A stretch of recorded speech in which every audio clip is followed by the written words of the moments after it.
দুদকের ভাবমূর্তি ফেরাতে চাপমুক্ত থেকে স্বাধীনভাবে কাজ করবে দুর্নীতি দমন কমিশন। দুর্নীতি দমনও পূরণ করবে জনপ্রত্যাশা। দায়িত্ব গ্রহণ করে প্রথমবারের মতো গণমাধ্যমের কাছে এমন প্রত্যয় জানিয়েছেন দুদকের নবনিযুক্ত চেয়ারম্যান বিচারপতি AKM আসাদুজ্জামান। বুধবার সকালে নতুন চেয়ারম্যান সহ 3 সদস্যের কমিশন সেগুনবাগিচায় প্রধান কার্যালয়ে যোগদান করে। বিস্তারিত জানাচ্ছেন জান্নাতুল ফেরদৌসী। শেকড় থেকে শিখরে। আগের কমিশন দায়িত্ব ছেড়ে দেওয়ার পর 166 দিন শীর্ষ পদগুলো ছিল শূন্য। একরকম স্থবির ছিল দেশের অন্যতম প্রধান সাংবিধানিক এই প্রতিষ্ঠান।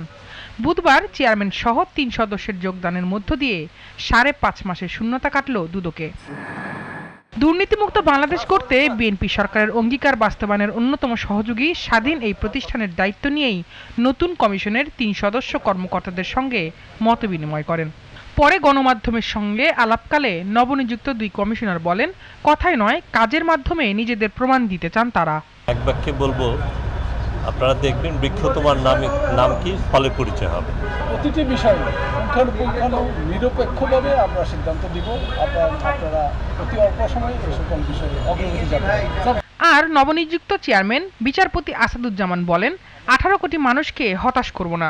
তিনি জানান, দুদকের ভাবমূর্তি ফেরানোই হবে তাদের প্রথম কাজ।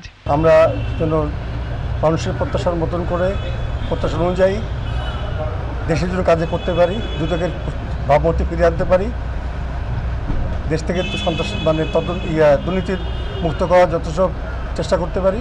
জনগণের করণীয় কিছু নেই, জনগণের ওয়েট করা এবং দেখা আমরা কি করছি দেখা রেজাল্ট দেখার জন্য। ইনশাল্লাহ জনগণের প্রত্যাশা হতাশা হবে না।